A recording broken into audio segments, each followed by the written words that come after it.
What's up mga ka-Big Bites? Scottie Thompson out na, si Kiefer Ravena ang kapalit. Pero bago ka sana magpatuloy sa panunood ay huwag mong kalimutang mag-subscribe sa aking YouTube channel. Maraming mga fans ang sobrang excited na talaga, na malaman kung sino ang mga players na kasama sa Final 12 na lineup ng Gilas. Medyo mahirap na desisyon talaga ito para sa coaching staff, dahil maraming magagaling na players. Halos lahat ay sobrang deserving talaga na mapasama sa Final 12, dahil lahat sila ay malaki ang pwedeng ambag o contribution sa team, pero syempre ay kailangan lang mamili ng mga players na magiging parte ng Final 12. Isa itong si Scottie Thompson sa pinaka-pinag-uusapan talaga, dahil nga maliban sa gumaling na ang injury niya, kasama na rin daw siya ngayon sa official na practice ng Gilas Pilipinas at kumpleto na nga ang lahat.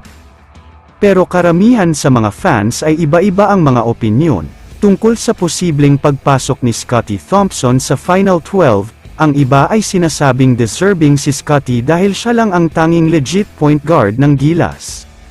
Sinasabi pa ng karamihan na ibang klase si Scottie Thompson pagdating sa international competition, at MVP caliber nga itong si Scottie kaya naman siguradong maganda daw ang ipapakita niya kapag nagsimula na ang FIBA.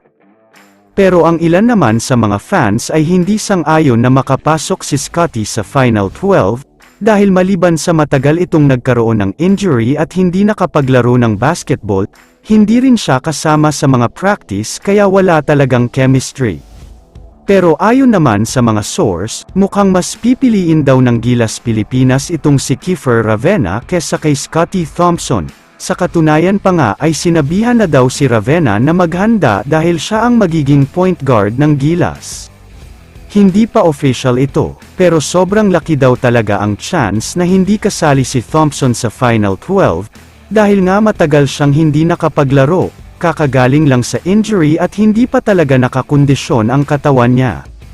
Pero kung ako ang tatanungin, mabigat na desisyon ito kung sakali, dahil siguradong maraming fans na naman ang magagalit sa SBP, dahil mas gusto ng lahat si Scottie Thompson na maging point guard ng Gilas kesa kay Ravena.